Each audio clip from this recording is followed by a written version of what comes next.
Hey everybody, welcome to Bourne University Chapel, and we're going for a tour inside. Follow me. So this is the back of the chapel. Some people say this is the front of the chapel.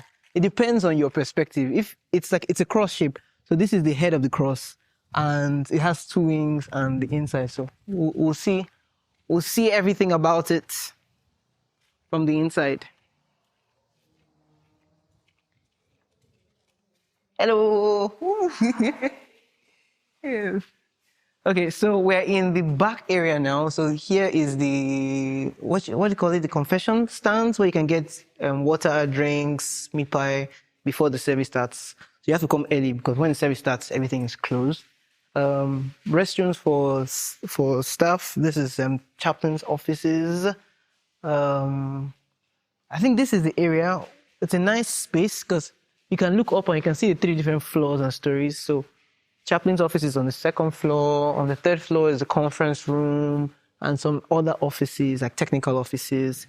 But here in this area, we hold prayers every Sunday morning before the service starts. By 8:30, prayers happen here. So everybody's in a circle around here. The leader stays in this aqueduct and they lead the session. So we'll take you inside. We have a lot to talk about, okay? My name is Tuoyo, and I am the sound coordinator here. So which means I'm in charge of sounds, live sounds, the recordings on YouTube. So go check out the channel. Okay. So we're going to go to the stage first of all. Okay, let's go. So I think I can start by introducing chapel to you from here. So on this side, this is the 400 level wing. And you realize that it's like a mirror image on wherever you look. So you have front chair. We changed these chairs recently, so it's more comfy. I want to just point something out to you first. Look into the skies. You see all this our like it's a for now it's a makeshift solution to the echoes in the room. Like it helps a bit. We want to improve it, want to make it better, change it out, get some actual noise absorption foams everywhere. But for now, that's what we use.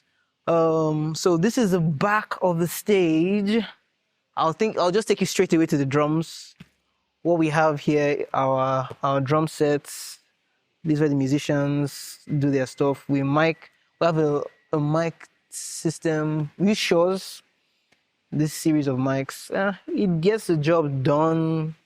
Sometimes we have issues with noise, and because the whole thing is not air conditioned. They use this fan to cool themselves off, but that poses trouble for us because then the wind noise gets into our live audio. So we battle with it. Sometimes we put it off during the ministrations and put it back on. It's what it is. We have full range speakers behind them so the instrumentalists hear themselves. We have subs here. For now, these ones are just like stands propping the other ones up, but musicians are here, keyboards are here, drums are usually in these ones, and the choir is here. This is the choir zone where the choir sits. So I think I'll just take you to the front. We have usually we run 4 backup mics on the stage. We have 1, 2, 3, 4. We align them such that vocalists 1, 2, 3, and 4. So during like sound check, we know exactly who is doing what. Then recently we just added this floor monitor so that at least they get a better understanding of what they sound like, so that at least their sound gels better. So so far so good, so simple. When we are having choir ministrations like hymns or bigger things, we mic the choir with condenser microphones. So we use the CO2 microphone, Samsung CO2. We put it one in this wing, one in this corner. We just anchor them down so that we get like a full perspective of sound. Sometimes we get the best quality. Other times we fight with feedback, but we're getting better. But I mean, look up there. It's an aqueduct. So whatever I do, it just comes back and forth. So we are constantly fighting with reflections, especially on stage, tiles and everything. But the podium, as it is, this is where the chaplains or whoever talks. We have this custom podium that has this mic and everything, but we really do not use it as often because I know we have had some electricity, like, there's some noise in electricity. So this one has some noise sometimes, depends on what we want to do. So maybe like some big events like convocation, we might bring in a substitute and use that and put up the mic here. Other times we just use our wireless microphones for the leads. Screen works, connected to the internet, does a good job whenever we do use it. We have 4 floor wedges so far. 1, 2, 3, 4. I don't know why we feel the front so much, but I assume right now it's really for the guest ministers and the officiating people on stage. So I think now I'll show you the wings. So right now you're looking into the 100 and 200 level wing. It's the biggest. I told you it's a cross, right?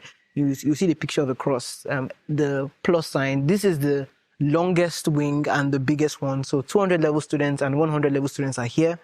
On this side, which is the left of chapel, is the 300 level wing. So they come in there. We are, of course, using full range speakers right now. Our goal, our desire, we really want line array systems that will make our lives a lot easier, because we're constantly fighting with leveling the sounds, especially with the reflections. We know that if we get a line array system in all the wings, we just line them up, we won't have as much reflections, because look at these arches you're seeing up here. Sound bounces there, bounces back on stage. Sometimes it's a big battle, but sound is getting better and we are making our live stream better too. So let's go. So I think I'll keep our sound room last. I think I'll just show you what the media room looks like, just to see, but we'll go to our own corner. So we have 2 offices right here in bold, out of bounds for non-technical members and non-posted members. So we have quite a few very powerful members. But if you're not on posting on a Sunday service or a Wednesday service, you are not allowed in this room, so that we can keep the crowd down, because we have a really big team. So let's go in. Hey! So at least we see our setup. We're doing edits for a particular, flyer for one of the programs coming up. So David was working with VPix and doing some other AI stuff. So you'll see more about the setup when we come for a media tour, but we're doing a sound tour today. So we move our room. One thing I like about chapel, I have liked about chapel since I came, I think the sound is unique. Although I'm not the biggest fan of our reflections that we put up there, but when you can get it to work with the room, and the students are singing and dancing, like there's an energy in this room with the way the thing is done. For now, if we get it in a different setup, maybe to change, but for now, I enjoy the energy, especially from 100 and 200 level wing, because when they get into it, they get into it. So come with me to my room. This is where I do most of my work. I knock the door. Nobody's inside, but welcome in. Oh, yeah, that's right. We need a key. We need the key.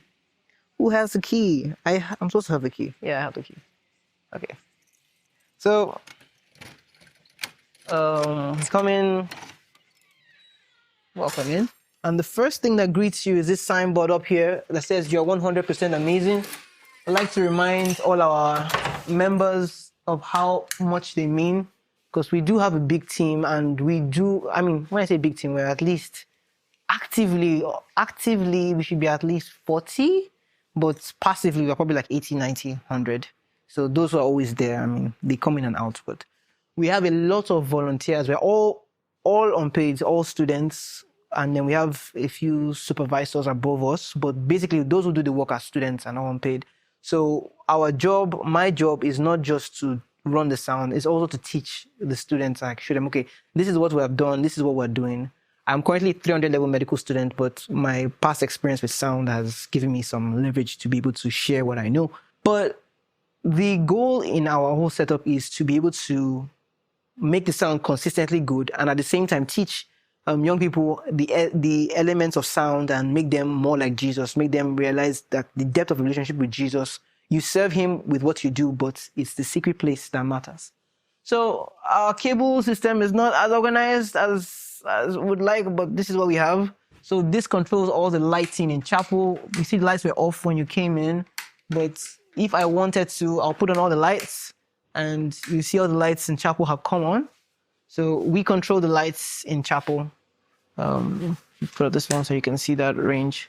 We control all the lighting, and yeah, we don't need them on for now because no service today.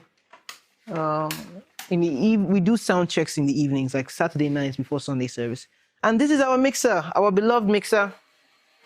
I know we keep batteries on the mixer, I guess, so we know which batteries are good and not. There are many things that we want to do, right? Like get rechargeable batteries. So if you have anything you see in our midst in the comments, just write them down. Like, oh, I see this in your chat. What if you do this like this and that? We'll appreciate your comments, or something that you liked so far in the video. So we use a tester every service. We use this tester or any other tester we get our hands on, and we check the voltage of our batteries. We usually use this 1.5 volt batteries, and they're not rechargeable because we haven't been able to afford rechargeable systems yet. We're still trying to convince them. Soon, hopefully, we get into rechargeable line. Hopefully. But once in a while, like if I have my pack of rechargeables, I just like use it for like a service or something, for like one of the lead mics.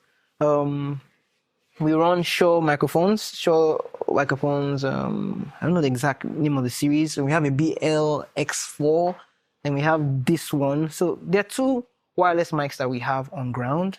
Then the main event, I'll just tell you straight to the mixer. So we are still rocking an analog mixer in 2024. Don't ask me why, but that's what we are doing. So we realized the constraints of sound and of the mixing situation we have. So we are like, okay, since we are running an analog mixer, we want a digital mixer, right? That's the goal, so that I can create a preset, and for every service it will be slightly different, and all you have to do is just come and load the preset up, and we can mix for the stage and other things. But since we haven't been able to do that, right now what we are doing is we're running a hybrid setup. Yeah, hybrid.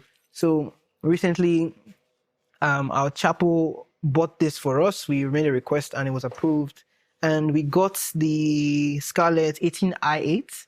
So right now, when I'm the one mixing for the service, I run the Scarlett 18i8 into my iPad. So I'm rocking Logic for iPad. That is my preferred mixing solution. I mix the service live in Logic, and sometimes I want to just play around. Logic is a very good solution, and for the iPad, it just gives you a lot of. So we have our mixing template for the services. So this is where most of the services happen. So basically now what we are doing is that we are using the analog console as a routing box, and we're doing all our mixing in tablets. When Ike, my assistant, he's mixing, he uses Reaper now. At the point we use FL, but he switched to Reaper. So Reaper works well on the Windows system. Logic Pro works well on this iPad. Both services are fine, and you won't really tell the difference. It's just different mixing preferences and different sound signatures with the plugins.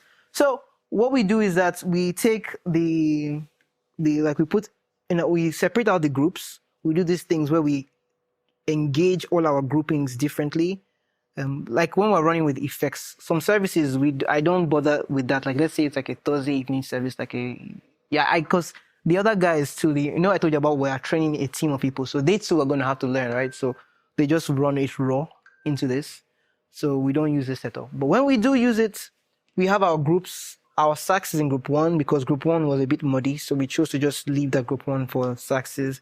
Background vocals, they are routed from channels 1 through 4.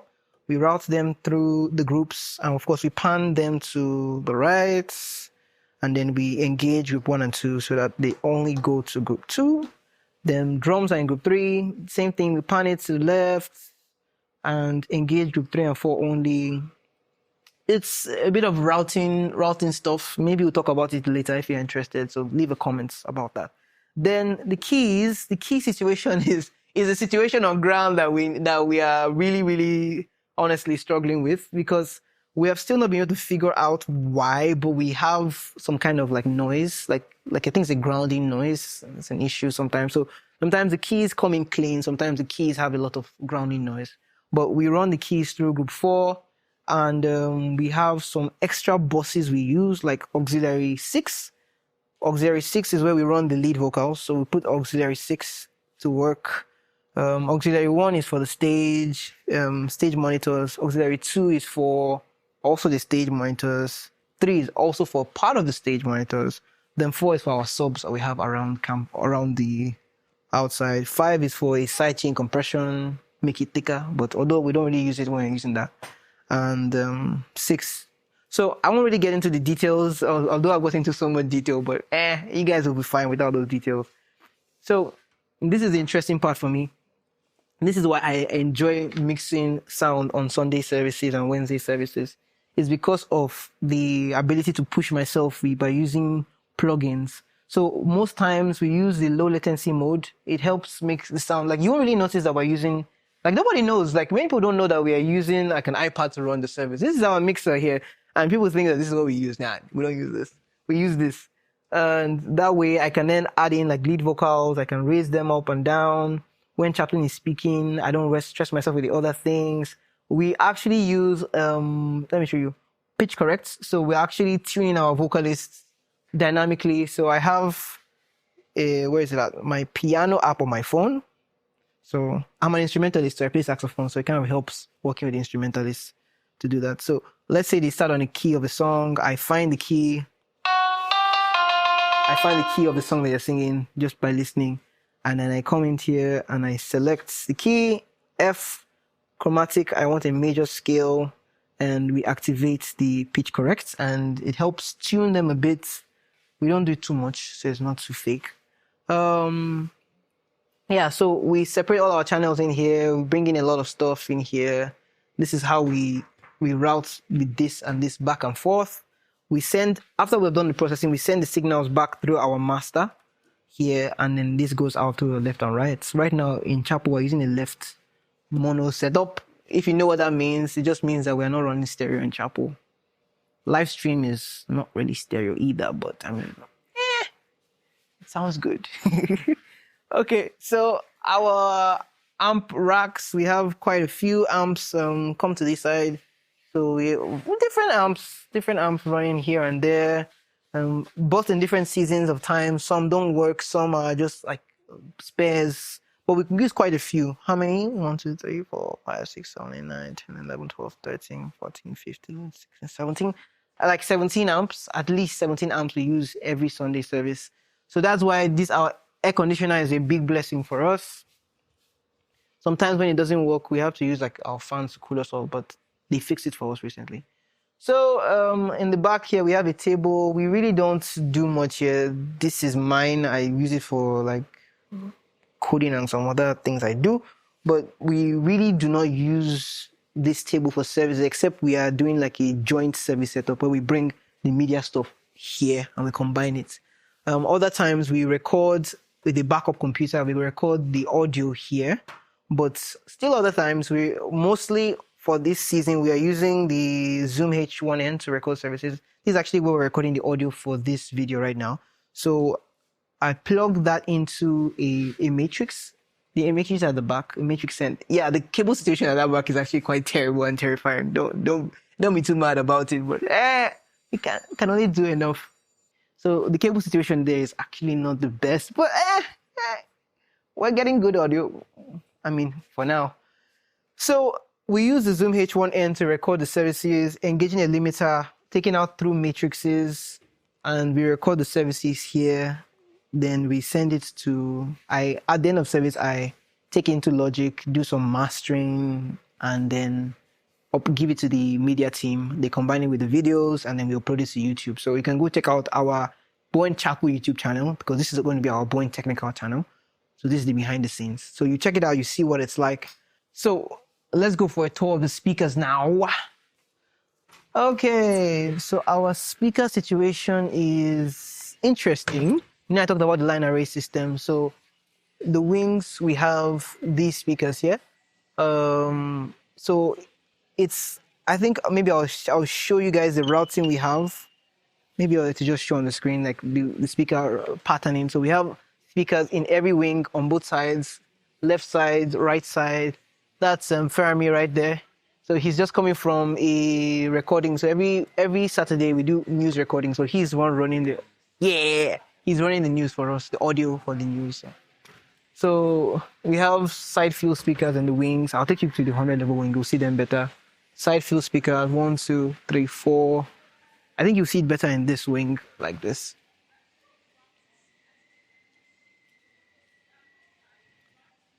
So this is our array. This repeats itself on the other side of each wing. So the same thing on that side. So we run you through this back. So because this wing is so big, we have those full range of speakers and we have subs there. And we have a duplicate on this side, although we don't have any subs here. That's the difference between both wings. So we have full range speakers, same setup here. 1, 2, 3 on this side, 1, 2, 3 on that side. And then on the sides, we have side field speakers. I don't know if you can check them out there. Side fields there, side fields there. So what those do is that those at the very back who can't really get the sound of the full ranges, it just helps bring it in better. Side fill, side fill, side fill. So in my opinion, the best places to be in the mix somewhere around here, closer there, because then you can get on the sub action and you can also still get the full range action. A bit farther back, so far, people stop dancing. Like, it's like a wave. I don't know if it's just the energy or it's actually the wave, because as the service goes on, you see that people in this front are dancing and then people here are just standing. I'm like, why? But the day we get everybody to dance is the day we know that we have mastered the sound while moving. So I usually come here, like doing sound checks, just to have a test for the sounds, because initially there was a time where our sound was not what we wanted. Like, we'd play like recordings through our systems and then we found out that the sound signature is not exactly what we wanted. So we played around with the EQs and we like the sound a bit better now. So it's a bit more balanced. So we know exactly what's we're coming in. One challenge we have is that the sound in the room is not exactly the same as the sound in the house. So what ends up happening is that although we are mixing in the room, we are not really getting the exact sound that those outside are getting. So that usually poses a problem for us. So in sound now, I know that my mix in that room is not going to be the same mix in the house. So I constantly have to come outside to check how it sounds out in the house. The end result is usually that I mix in 3 different places. So first of all, there are headphones that I use. I use Behringer, what do I use? Bear Dynamics DT 900 Pro X headphones. They're not here right now. I keep them, or whenever I come, bring them back here. I mix in the earphones, and I mix with this outside field speaker. This is our monitor in the room here. And then I also mix with the house, go outside and listen to the house. So then, of course, we have people going out to check if the speakers are working.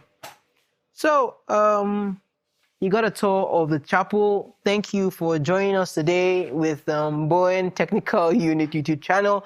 If you enjoyed this, please leave a comment, because we would like to see what you see, and if you have any things that could benefit us in this whole process and we can make it better, share the video with people. But comment is very important for us so that we can understand where you are in your own sound journey. So without further ado, my name is Tuoyo Eresenara again. Thank you for touring chapel with me and the team.